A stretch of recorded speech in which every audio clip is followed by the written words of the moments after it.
My guest on the Europe Conversation this week is Antonio Campinos, President of the European Patent Organisation.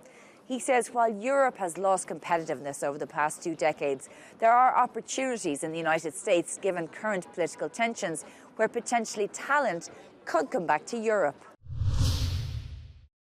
Antonio Campinos, President of the European Patent Office, thank you very much for joining us on the Europe Conversation. It's a pleasure and honor to be here. Thank you for the invitation. Well, tell us a little bit about what the EPO does. The European Patent Organization has a European DNA, but is an international organization.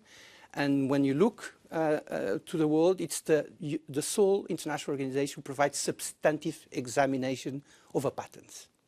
When you think that you have created a new technology, when you think that you have a new invention, you will seek for protection. And what the European Patent Office does is that it will check whether that technology that you forward to us and that you want to be protected as a patent is new compared to whatever has been invented or created by humanity.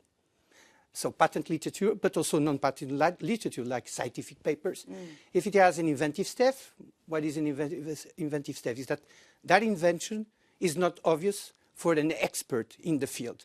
And then you can apply that technology to industry. We have 39 member states.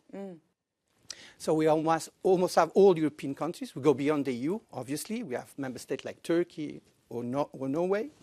We receive 200,000 applications per year. You would say 200,000, wow. 200,000, wow, yes.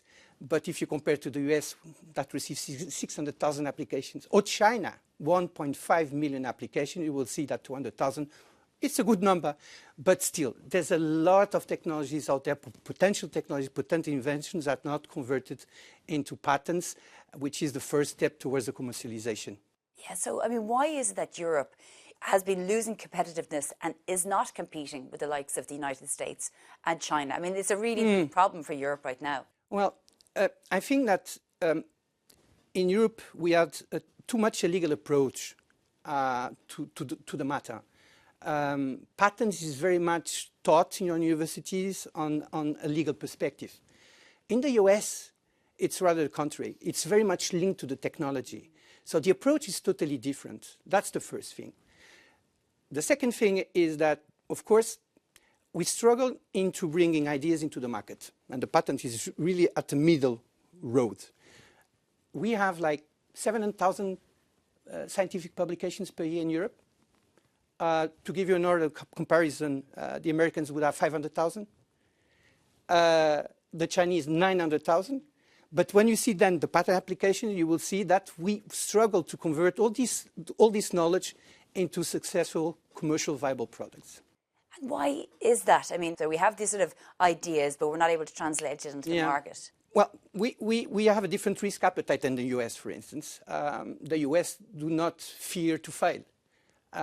Failing for the US is the first attempt to success. Here in Europe, we have this approach of when you fail, you are like almost marginal. So, and we applied that way of seeing the world to everything we do.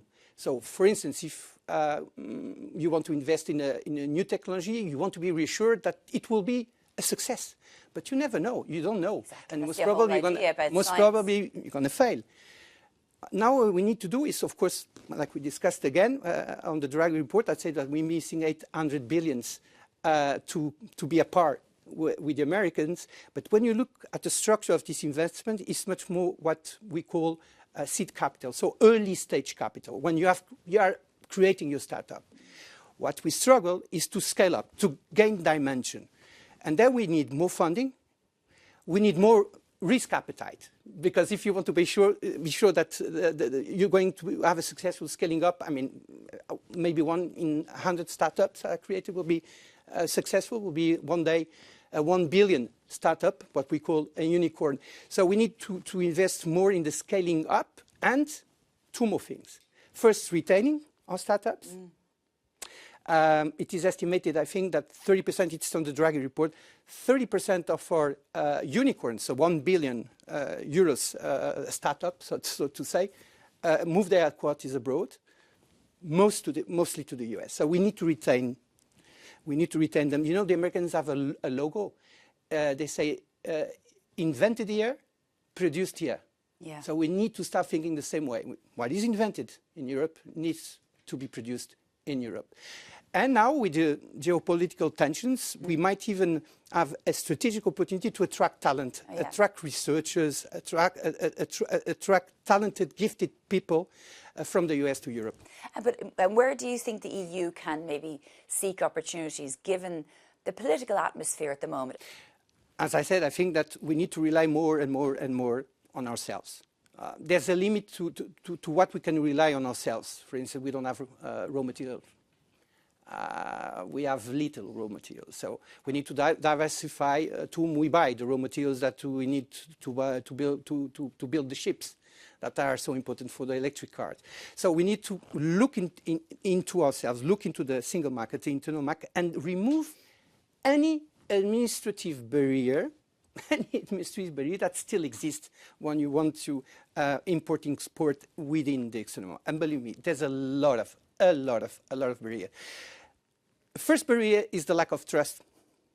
So if, for instance, you want to develop a new technology and you need to apply for funding, for public funding to the IC, ESMEA, who are doing a terrific job, by the way. I mean, the number of formulas that you need to fill, the number of declarations you need to provide, it's like 20% of the time that you should be dedicated to investigation to filling form. We have to stop that. We need to cut the red tape. We need to simplify our legislation. So the criticisms of the EU is constantly about red tape. I mean, regulations are important, but is it essentially that we're not matching the regulation with the innovation? I mean, in a way, I think that it went too far. Okay. It tilts the balance in one side. For instance, if you take our competition law or competition rules, they are there to protect free competition, good thing. They are there to protect consumers, good thing. But tell me, how many tech giants we have in Europe? In the IT area, for instance? How many big providers of cloud services we have in Europe? So maybe the competition law should be when we compete within Europe.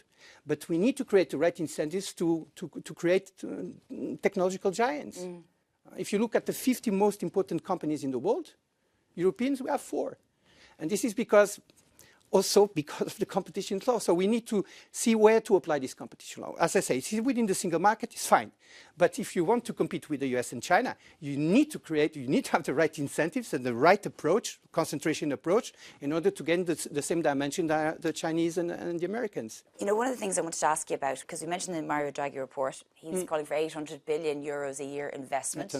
That is a moment. Do you believe that the EU is finally grabbing this opportunity? Because at the same time, he and President Macron have said that the European way of life is mortal and could die if we don't. Absolutely. I totally agree with the statement. I mean, we have the most expensive social model.